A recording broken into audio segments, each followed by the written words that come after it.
So our next speaker is Dr. Mark Kay from Stanford University, Department of Pediatrics and Genetics. He actually got his Ph.D. from Case Western Reserve University at Developmental Genetics. He then went on to join the faculty at University of Washington before going on to Stanford. He's been a clear leader in the field of human gene therapy, being one of the founding members of American Society for Gene Therapy. One of two important aspects of his work is the application of human gene therapy approaches to very clinically relevant questions such as hemophilia, where some of his approaches that he's using are undergoing phase 1 and 2 clinical trials. He's also been spearheading the use of RNAi as therapeutic approaches also in hemophilia. Dr. Kay?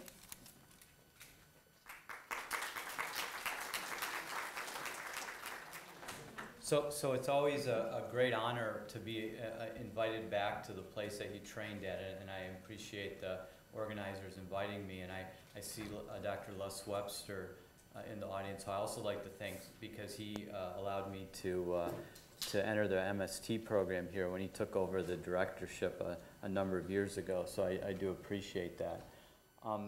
What I want to do today is talk about some of our lab research that is geared toward trying to develop nucleic acid therapeutics for, mostly what I want to talk about is some work on using gene transfer technologies to treat infectious disorders, but I do need to give some background about some of our previous work.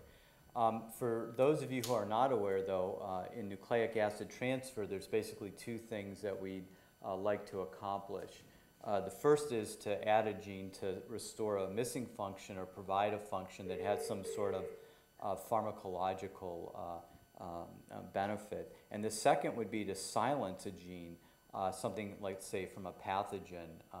Viruses, for example, are exogenous genes that we make us sick. And then gain of function mutations or genes that are misfiring, where one would want to turn them off in cases such as cancer. So in the field of gene transfer, the two things that we need to do is to develop the therapeutic is we need the payload.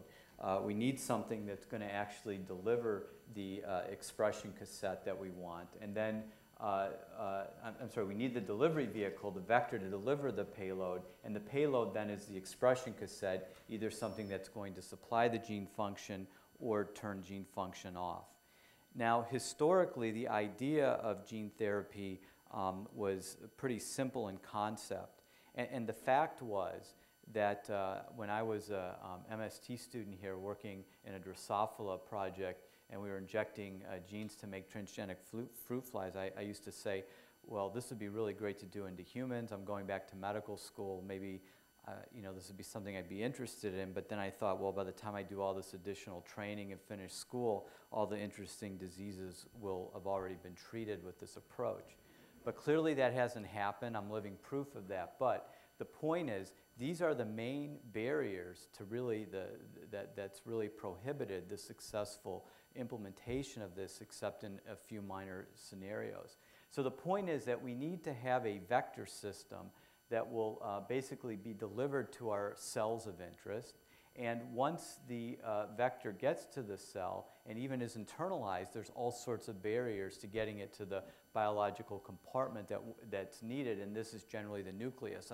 Our cells have evolved very good defense mechanisms for keeping foreign nucleic acids out of our cells for obvious reasons.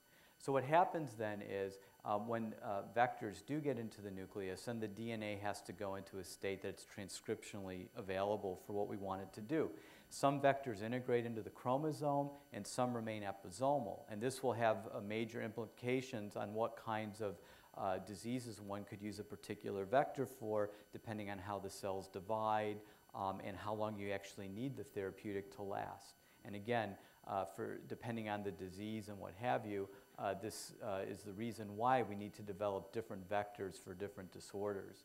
Now, the interesting point is that even if the vector does get into the cell and you do get it to persist, there are scenarios where the vector may last, but it may not be transcriptionally active long term. So this is another barrier that's also inhibited certain therapeutic applications, and I'll touch on this as well later. And then the final point that I want to make is the host immune response, which has really turned out to be an issue. You can have immune responses that are directed against the vehicle that's carrying the information into the cells, or you can have an immune response against the gene product that's being made, especially if it's something that the body hasn't recognized in the past, or if the protein's being made in a cell type that's normally not made, so that antigen presentation may be slightly different. So one has to take all of these parameters into consideration, and it's easy in retrospect to go back and say, aha, we should have thought about all these things sooner. Now, the vector that I want to talk about mostly today, I'll talk about two, but is one called AAV, or adeno-associated viral vectors. Now, viral vectors are in favor for many people because the idea that a virus has evolved over millions of years to be efficient vehicles of transferring genetic information, that these things have found ways to elude some of these cellular barriers. Now, AAV itself is a replication incomplete parvovirus, and the prototype that's been used mostly is derived from a human virus known as AAV type 2. It was the second one discovered. And the point here is that this virus, although many humans or most humans have been infected with AAV2, they don't get ill. There's no illness associated with infection. Now, the virus is relatively simple in scope. It has two genes, rep, which is involved in replication of the viral genomes, and cap, which is the capsid, which encapsulates the newly synthesized vector DNA. And the capsid is what gives lots of properties to the vector about which cell types it will go into and how efficiently it will actually transduce cells. And I'll bring up some of the salient features of this later. Now, as a gene therapist, we basically take out rep and cap, and we encapsulate a genome that's been engineered to carry our therapeutic gene of interest. So the only viral sequences that remain are these structural ITRs. They're about 145 nucleotides long. And once the DNA is vectorized, it's my opinion, I think opinion of many, that this ITR plays no other function. Now, many years ago, we were working on trying to treat hemophilia, and we tried retroviruses, adenoviruses, and being clinically trained, we saw lots of toxicity problems and issues and realized that these were not going to be the type of vectors that one could use to treat hemophilia. So what we did was we weren't sure, but at the time we took AAV that was encoding factor IX, and we injected it IV, and lo and behold, much of the vector got taken up by the liver, the normal place where factor IX is made, and secreted curative levels of factor IX for the life of the mouse. No toxicity is measured by lots of the chemical and clinical parameters. So this was the first time, this was back in the mid to late 90s when I said, aha, this could actually be moved forward into clinical trials and that we should try to do this. Now, what we've learned over the years is that when you inject AAV2 into the portal vein or tail vein of a mouse, that you can get very efficient uptake by hepatocytes. But what was always interesting and puzzling to me was the fact that even though almost all the nuclei took up these genomes, only about 5 or 10% became stably transduced to express the transgene product. And under normal conditions, meaning in the absence of liver disease, these AAV vectors remained persistent. Now, this is an important point because it will come to something I'll talk about later, but I think we and others were confused initially. We thought because there was so much persistence in terms of the life of the mouse, we thought that the AAV vector integrated, and some of the southern blot analyses tended to indicate that. But in reality, almost all of the vector is episomal. And Hiroyuki Nakai, who's now a faculty member at the University of Pittsburgh, was a postdoc in my lab, and his whole life is summarized, his whole life when he was in my lab is summarized in this one slide. So I know that probably students are like cringing when they see their life summarized here. But the point is that these vectors are packaged as single-stranded DNA molecules, and when they're made, there's an equal amount of plus and minus strands. And what Nakai was able to show was that when the vector went into the cells, the plus and the minus strands annealed and then formed episomal genomes. And it turns out that the actual structure of these can be quite complex, but the majority tends to be monomeric circles. Now, this is important again because this isn't integrated, so remember that. But what he did find was that a small amount of the vector genomes did integrate, about 1 or 2% of the transduction events. So this is much lower than retroviruses, but much higher than adenoviruses. And he's published and he's done lots of bioinformatics on the integration sites, et cetera. But for all intents and purposes, for the purposes of what I'm going to talk about, almost all of the AAV genomes are episomal. So we went on and we treated these dogs that had hemophilia, and we have dogs now of 6, 7 years that have therapeutic levels. Other groups now have given even higher doses, and all intents and purposes, dog hemophilia, at least hemophilia B, has been cured with this vector. There's been no toxicity, nothing, they're doing fine. So again, this was more impetus to move into a clinical arena. So we had designed a vector that used a liver-specific promoter because we knew that even when we gave this IV that some of the vector transduced non-liver cells. And we, I should say again, I want to point out that these vectors, that the factor 9 that's missing in hemophilia patients is made in the liver, and that's why this was our target. And I'm not going to go through all the issues about the clinical trial. There were lots of regulatory issues off and on. I mean, some of these are really funny stories in retrospect, but I'll be happy to discuss later. What I want to do, though, is just show you the lesson we learned from this trial. It was recently published. So once we got up to a therapeutic dose, based on what we thought would be therapeutic from extrapolating the dog studies, we treated our first patient at the dose we thought would be therapeutic. And what we saw was that his factor 9 level went from undetectable to a level that would ameliorate the bleeding diathesis. And we were really excited because we thought we cured hemophilia, but our level of excitement was short-lived, like this curve. And this was so different than what we had seen in any other species. In monkeys, dogs, rodents, what have you, once you had therapeutic levels of expression, it persisted. So this was really puzzling to us. And while we were measuring all sorts of clinical parameters, we noticed that this individual had a rise in his liver enzymes. Now, he was asymptomatic and he was participating in all these athletic events against medical advice because we didn't know what was going to happen. But I'm sure some of you, if you've gone out drinking and then take some Tylenol, have these kinds of elevations in your liver enzymes. But the point was, when we first saw this, we didn't know what was going to happen, and obviously we were worried. It happened 4 weeks out. And they started to go back to normal, but concomitant with the resolution of his liver enzyme elevation, his factor 9 levels fell back to baseline. Now, I don't have time to go into all the things that happened, but again, this went through a lot of regulatory issues, something we totally didn't expect. We obviously looked for obvious reasons for why this might have happened, but it turns out that in the end, this likely now appears to be due to an immune response against the hepatocytes, and the immune response is directed against the capsid proteins as they're being degraded. So the capsid proteins aren't being made, but you have to degrade them, and they became targets for T cells. So the idea is that because in humans, they have been exposed to this virus before, perhaps they had a memory response, and then they were able to activate their T cells that then destroyed hepatocytes before the capsids could be actually eliminated. So just to summarize, we could get therapeutic factor 9 levels. Unlike all the other animal models, in humans it was transient. And this, again, was likely related to a cell-mediated response. And again, I'm not going to go through all the data to support that. But this is a really good lesson for people that are interested in bench-to-bedside research. No matter how good the animal models, one cannot predict the outcome in humans until you actually try it in humans. So how do you get around this problem? Again, this is an example now where you've gone from bench to bedside, and now you need to go back to the bench and figure out what to do. So one possibility is to give transient immune suppression, because what you could do then is once those capsids are cleared, even if there's T cell activation, if the hepatocytes are no longer targets, it won't matter. The other possibility is to use an alternate serotype, a serotype perhaps that's found from a non-human source.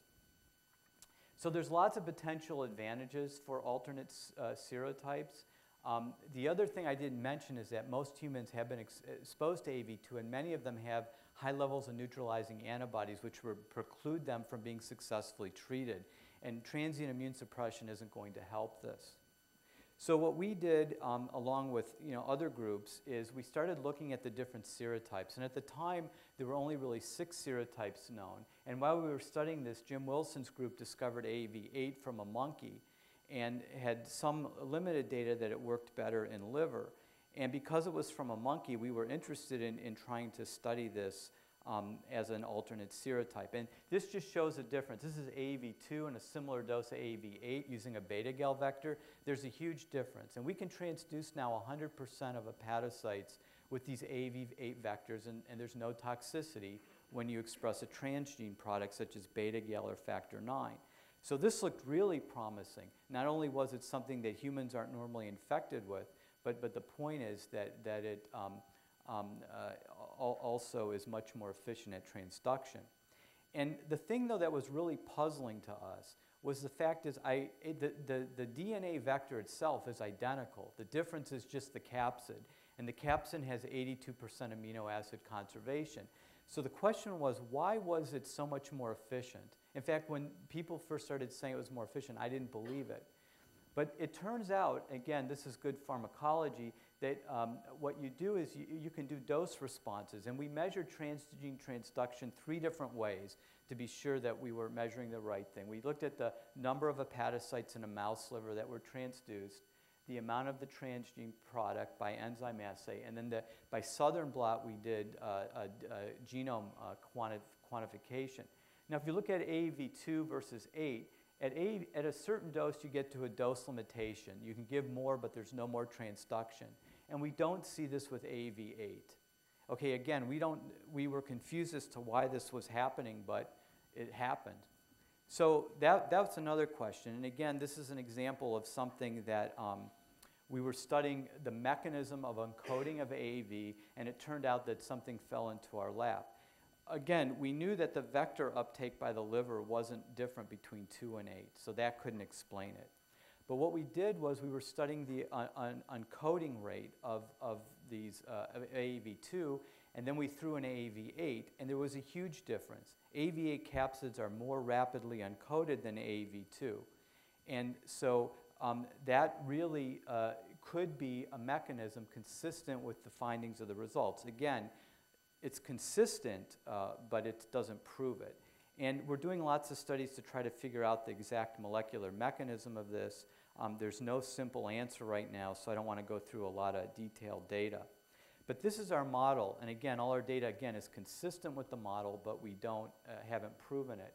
So AAV2, as I mentioned, goes in and encodes very slowly.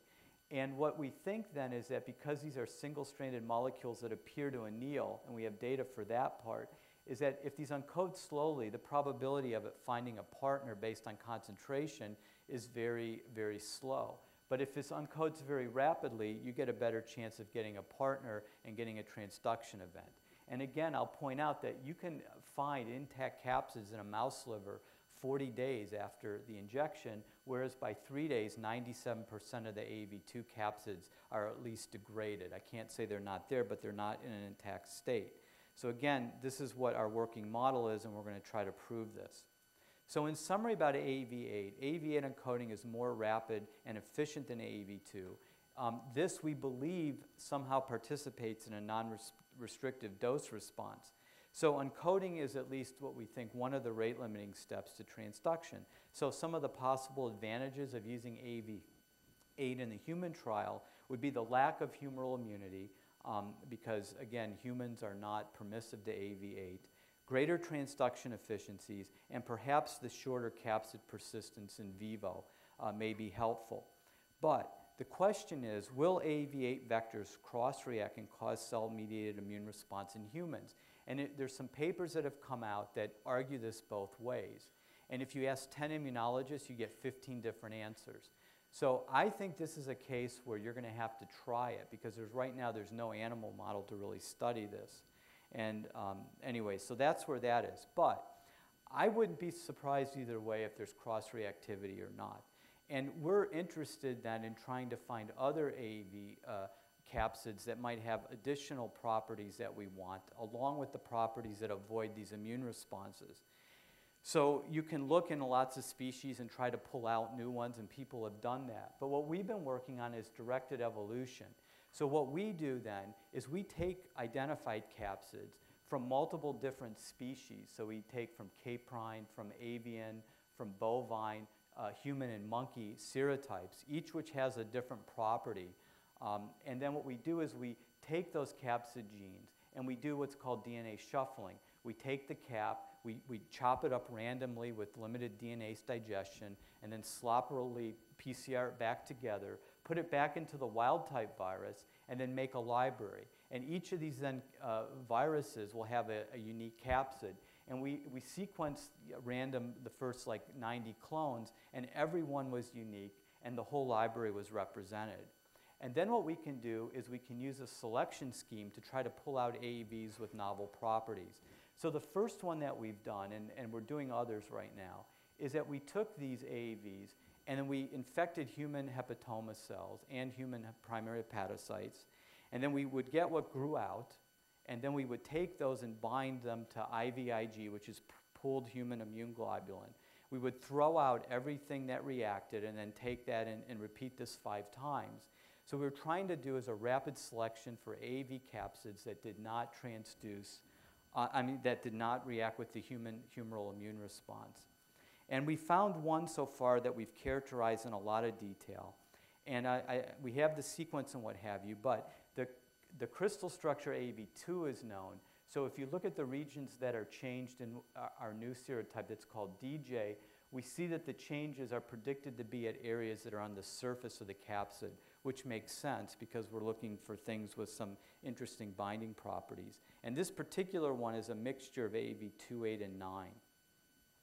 And we tested this in mice, and I don't want to go into detail, but it's just as good as AAV8 at transduction. AAV8 can transduce 100% of hepatocytes, so it's very good.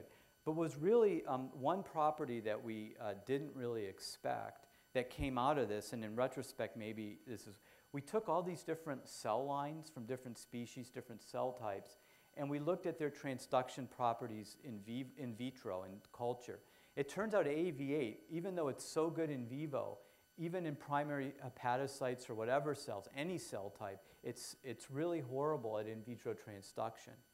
And what we did was, this is a titer assay, so the lower the number, the better. But you can see with this DJ that we're like orders of magnitude better. So this gives hope now that AAV could be actually used for ex vivo types of gene therapy approaches, and there are clearly some examples where this might be advantageous, and we are starting to pursue some of those. But again, this was something we didn't predict based on our selection, but we were selecting in cultured cells. And ultimately what we want to do now is do in vivo selection schemes with human cells, and these are experiments that are planned for the future. So right now we have a first library with 8 different capsids. We have lots of random things, and we're vectorizing some and studying their properties. We are also making other libraries that have peptide insertions and things like that, and we're just getting to the point of doing some selection. I don't want to go into a lot of detail about this. I'm happy to talk about it later, but the point is that when you see the structure and you see the sequence, you can then look at what the sequence is and say, aha, this is an interesting biological part of the capsid. Why can't can we make directed mutations now and see what happens? And we've done that now with the DJ. And again, this is telling us some insights into the actual capsid biology. So it's been quite interesting from that standpoint. Now, I just want to talk a little bit about non-viral vectors because I know there's a lot of interest in this here at Case with Pam Davis's group and others. And this is something that we've been very interested in as well. Non-viral systems basically are DNA-based vector systems, and our lab has focused on the issue of the DNA piece itself. There are other people working on delivery, which I still think is one of the rate-limiting steps to their success in vivo in most applications, but I think ultimately these are going to be very important in actual therapeutic use. So what can we do at least to study the DNA molecules and the properties of the DNA molecules? Well, 2 groups independently show that you could do in vivo transfection of liver by taking 2 mils of a DNA solution and injecting it very quickly into the tail vein. And what happens is about 30% of the hepatocytes will take up your vector DNA. So we're doing in vivo transfection, not because we want to do this in people, but because we want to study the properties of these DNA molecules in vivo in whole tissues. And the reason why this was so important was that early studies from our lab and others showed that when you injected a plasmid that had a reporter, you had really good transgene expression for a short period of time. But historically, then, they would all fall off to very low or undetectable levels, a little bit of dribble here and there, depending on what you were trying to express. And it was assumed that this was due to loss of DNA, but it turned out that wasn't the case. So we've published a lot of papers on this, and I just want to summarize a couple salient features. One, plasmid DNA-mediated hepatic transgene expression in almost all cases falls off rapidly. The loss of gene expression is actually due to transcriptional inactivation. The DNA persists, but it's not active. And the inactivation in our early studies all appears to be due to interference of the bacterial plasmid DNA sequences. Now, many of you may think that this is probably some toll-like receptor toxic response, but this is not the case. This only happens when DNA is complexed with lipid and delivered in the liver. We don't use lipids. So what we're seeing is something different than a toll-like receptor response. And the bacterial DNA itself, or the plasmid DNA, if it's in trans, has no effect.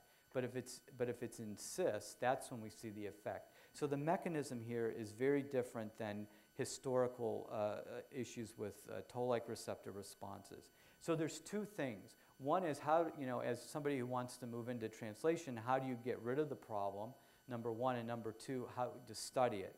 The mistake we made, though, was fixing the problem first. This slide is a little messed up, but what Zhiying Chen in the lab did was he made a regular routine plasmid that had the expression cassette, let's say factor 9. And what he did, though, was he flanked it with these bacterial recombinase recognition sites that this 5C31 molecule recognizes.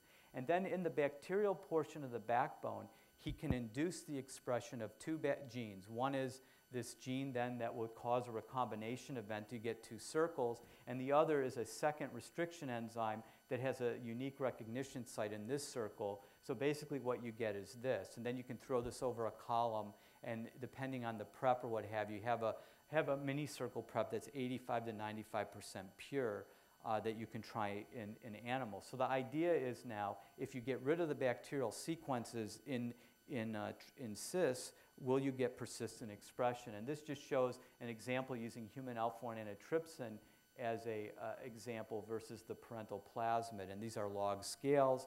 The same thing holds true for factor 9, again, log scales. So the point is that these mini circles look very robust for in vivo gene transfer, so delivery is still the issue.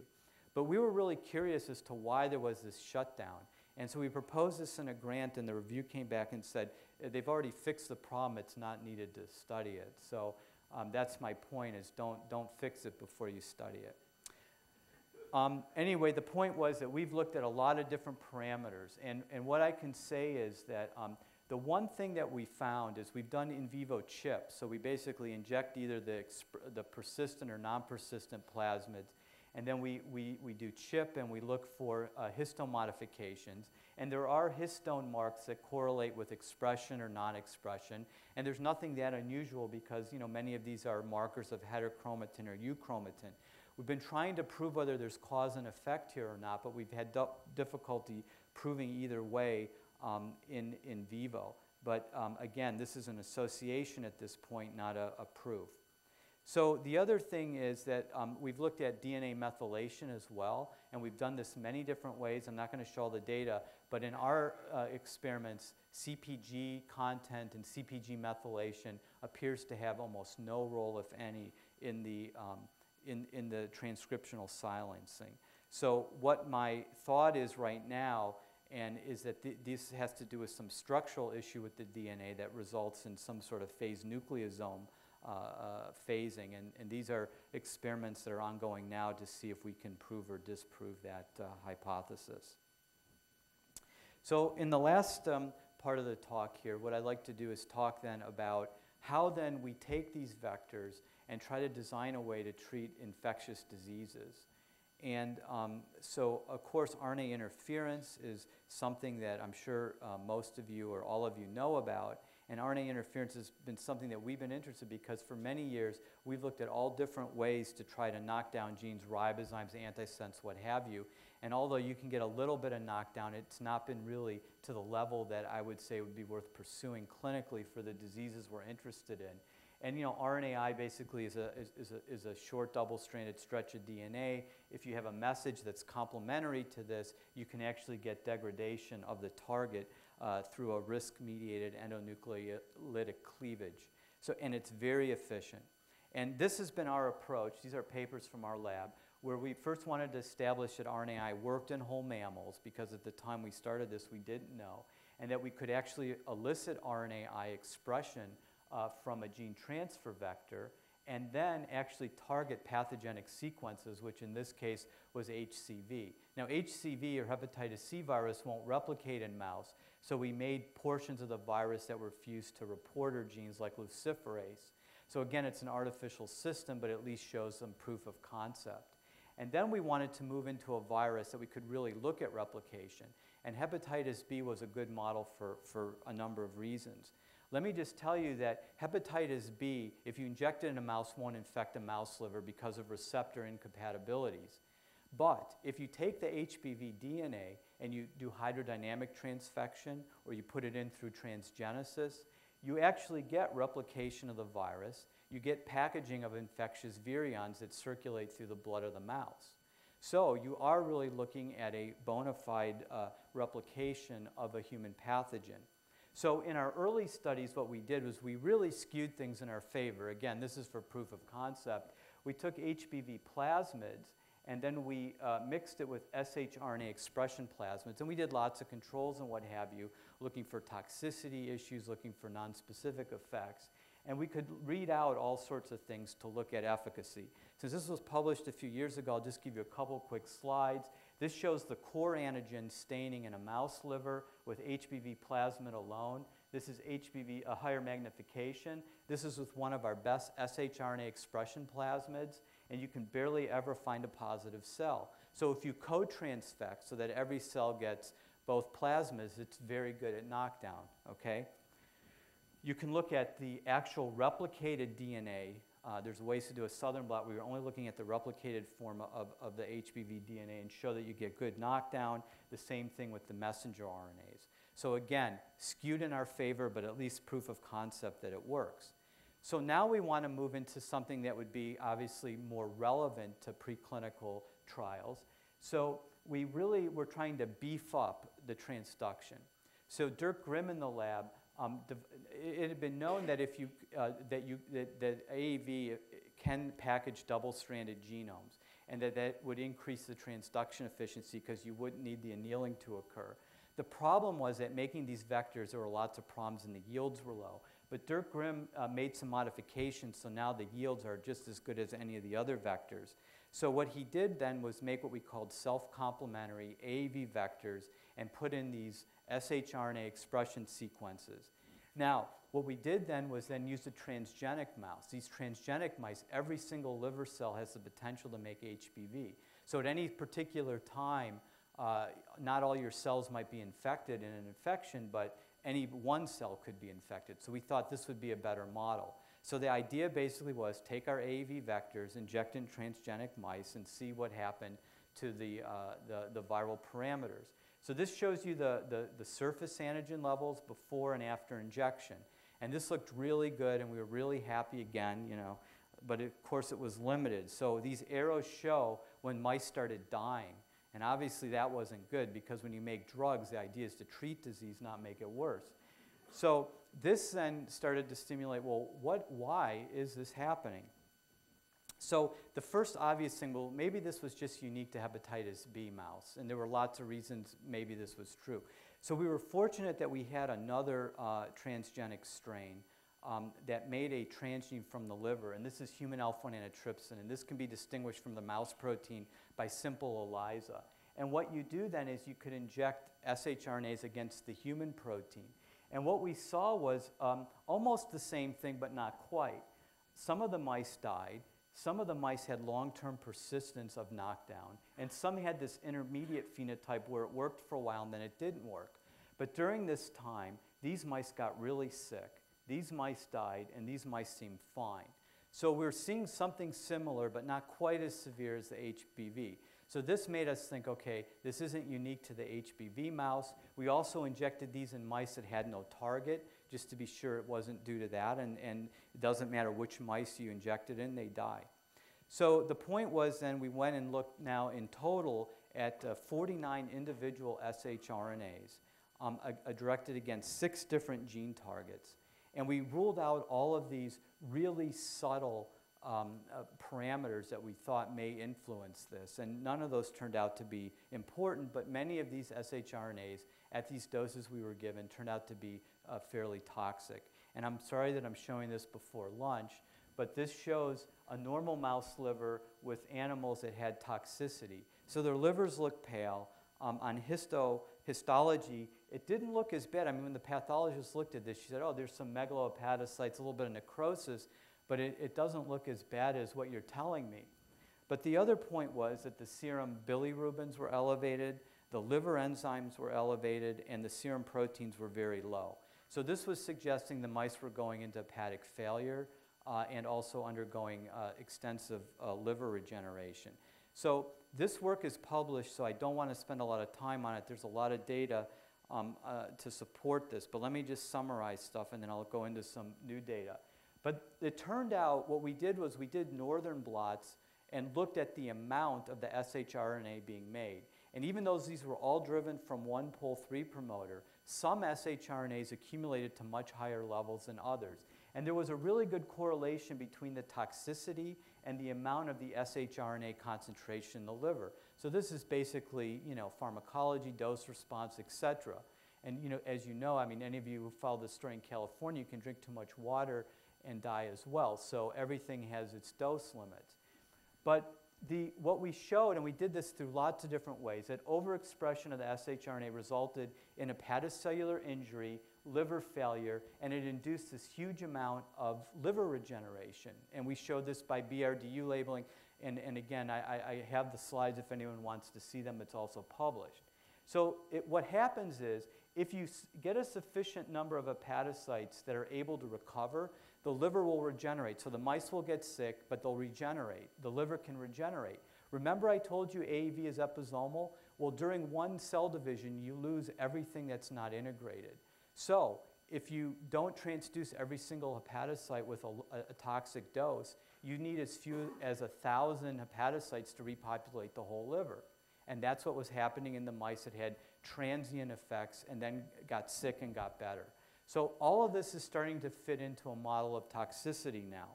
But the question was, we have data that shRNA overexpression was toxic, but what was the mechanism? So what we did was we started to measure the different microRNAs that are in the liver. And this shows an example of microRNA 122, which is a liver-specific microRNA. And the levels were substantially decreased with toxicity levels of shRNA. And this just shows, again, looking at different forms of the microRNA 122 and also LET7A, which is another microRNA that's more ubiquitous. And these were downregulated. Now, in order to rule out that this was just due to liver damage itself, we damage the liver different ways, and we show that the microRNA 122 levels don't change. So we think that this is some specific effect. But again, this is a relationship. It's not a cause and effect. And that's what we ultimately would like to prove. So to start to look at this, what we did was we took a GFP reporter, standard one, driven by CMV, and we used HUH7 cells that make microRNA 122. And if you put this in, you get GFP no problem. We also put in a GFP that in the 3' untranslated region had a microRNA 122 target. So if microRNA 122 target is there, the precursor, this messenger RNA will get processed and the RNA will be degraded and you won't get any expression. And if you give a shRNA that's not toxic, you don't get any expression. But if you start to use ones that look like they're toxic, you start now to up getting GFP expression. So this starts to give some evidence mechanistically that when we overexpress shRNA, we start to interfere with the endogenous microRNA pathway. And that's really now what we're interested in doing, is we're trying to define the rate-limiting steps to RNAi in vivo. Now this is somewhat of a simplified version, but there's some key points here. One of the points is that there's a protein called exportin 5 that transports the microRNAs from the nucleus to the cytoplasm. And we did lots of in vivo competition studies and showed that at least this appeared to be one of the rate-limiting steps, that if you overexpress shRNA, you could compete out other transport of other molecules. But we didn't know if this was the whole story, so we've also now looked at some of these other proteins. Well, it turns out in the cytoplasm where the actual cleavage occurs, it occurs by a complex known as RISC, and there's a bunch of proteins that are involved in this RISC complex. So these are the kinds of experiments we can do now to try to sort out what these other rate-limiting factors are. So one example of an experiment is an in vivo transfection, where now we're adding either nothing or a control, or we add back plasmids that overexpress one of the proteins, let's say in the RISC complex, and these are called argonauts. And what it turns out is, and this is reproducible, that argonaut 2 appears to be one of the rate-limiting steps, because if we add back a gene that overmakes argonaut 2, we actually get enhanced shRNA activity. So now what we think is that we have two proteins that are involved that may be rate-limiting. And this is a very preliminary in vivo experiment where we actually take AAV vectors now that overexpress these molecules. So these are alpha-1 antitrypsin transgenic mice, and these are mice that got just, let's say, an AAV that makes either argonaut 2 or argonaut 3 alone to show that that had no effect on the transgenic animals. And then we have our standard toxic dose where we get transient activity and then we get liver regeneration. And these mice got argonaut 3 with the shRNA. But if you give argonaut 2 also, what you do is you start to see evidence of enhanced activity and a little bit longer persistence. But if you give argonaut 2 and exportin 5, what you're seeing now is the toxicity phase is much prolonged and you're getting much more robust expression. The point here is that we can use these vectors now in vivo to actually ask questions and try to figure out what the rate-limiting steps are to microRNA or shRNA pathways in vivo. And this is the kind of work that we're doing at this point. Now, I don't want to leave you with a doom and gloom scenario. I just want to leave you with the point that if you use a weaker promoter, I mean, we were trying to use, I mean, in the old days, if we could transduce one cell, we were happy in the liver. I mean, it was great. You see one blue cell with a beta-gal, but now we can actually give vectors that overexpress. So we were using the most robust system we had. If we use a weaker POL3 promoter, for example, we can get sustained knockdown, and there's no toxicity. So that's number one. Number two is that we've also now switched to POL2 promoters, liver-specific POL2 promoters, and we can also get sustained knockdown in the hepatitis B mice without toxicity. The expression level is a lot lower, and POL2 is not so easy to engineer to express these shRNAs. There's a lot of trial and error that needs to go on, but this is the kind of thing that we can do now. So when we use these weaker promoters, we have a much better therapeutic index, one that I think is still very clinically relevant and why I think that this still could be useful in clinical implication. And this just shows you, this is our standard old guy that caused all the liver toxicity, and these are POL2 ones that don't appear to cause liver injury. So in conclusion, let me just say that therapeutic and safe levels of RNAi-mediated gene knockdown can be achieved in animal models of human diseases. I think we have vectors that have a very good therapeutic index, at least in these animal models. I think promoter optimization is what's really needed for a good therapeutic index in this case. But I think importantly, from a science point of view, that gene transfer technologies, such as I've described, will complement siRNA and microRNA technology and really be useful in trying to dissect the components of the mechanism, because there's still a lot we don't know about these pathways. So finally, let me just say, the advantage of RNAi is that the endogenous machinery is there. That's why it works better than antisense.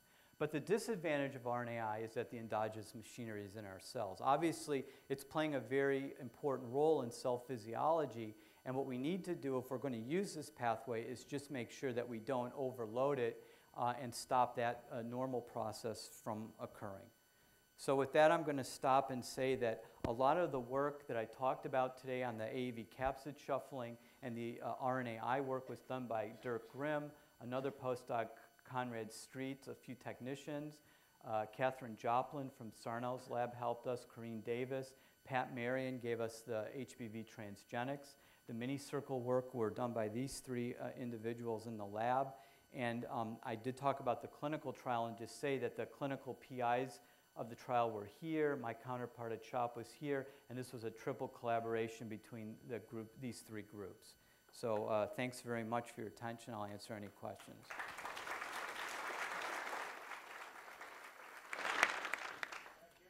Yeah.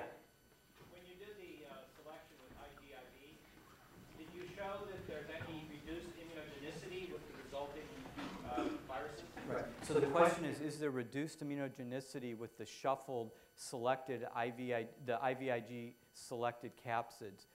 We've done what we've done is we've injected IVIG into mice and then injected the AV, the new capsid. And unless you give humongous doses, you don't see inhibition. We've done some cross neutralization with AV2 antibodies. And again, you have to use really high doses before you see inhibition. But I think the important question is whether there's going to be T-cell cross-reactivity. And there's really no animal models to study this, so there's no way at this point to really know that for sure. De novo? Oh, well, you will make antibodies de novo to any of these capsids. But the point is that these things last so long that you probably only need one infusion. Can last 5, 10, 20 years or more. I mean, some of the dogs are out 7, 8 years and still making protein. So you will make de novo antibodies. And in fact, in the human trial, the patient that had such a good response initially had a very low pre-neutralizing antibody titer, but after the infusion, his antibody titer went sky high. Yeah. Mark, is anybody flanking DNA or RNA with various ligands, hormones, peptides, Fabs, or incorporating them into nanoparticles with delivery? Yeah, so the question is, what about targeting these DNA or RNA molecules with ligands that would then target to a specific cell type or what have you? There's been an immense amount of work on that. Even you go back into the 70s, there's lots of literature.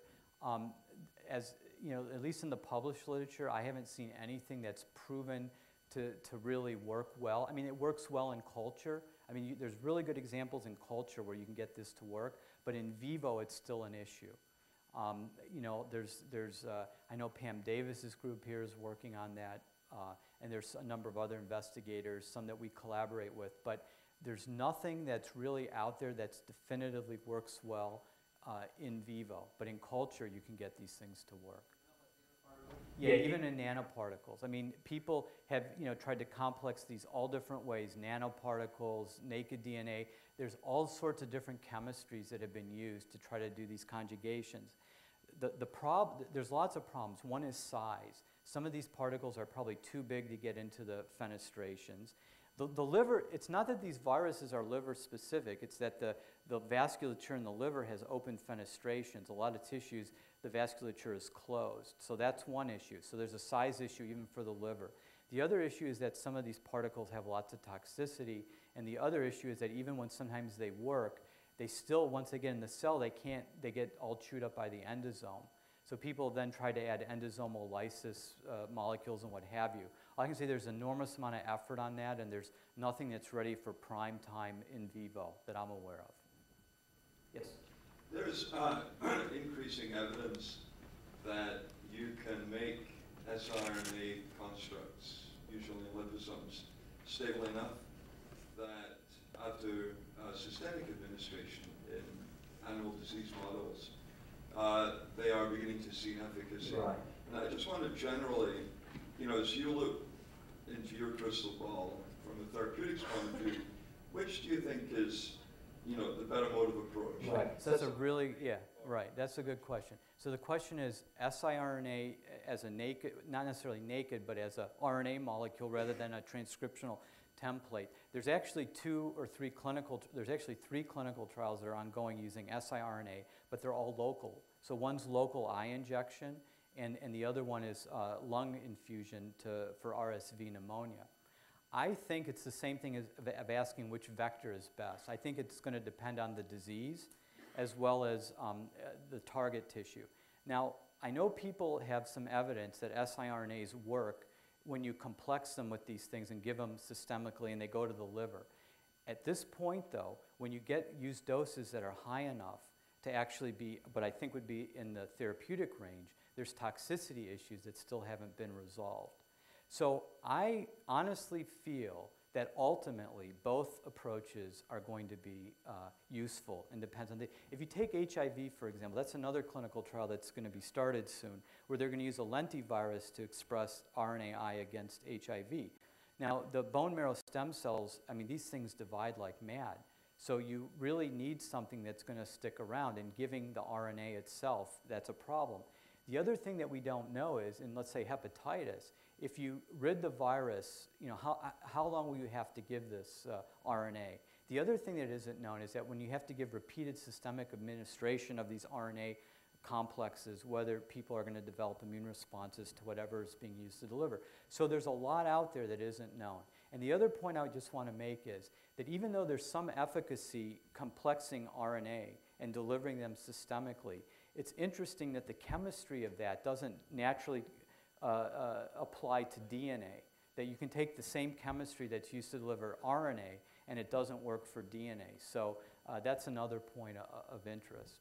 But I totally support both approaches because we don't know which will be the winner in the end. Yes? So related to Dave's question, Fred's question, there are a number of groups that have worked with encapsulating RNAis into phospholipid vesicles and then decorating the surface of those vesicles in ways that you could target specific tissue antigens. What's the state of the art there? Is that approach working?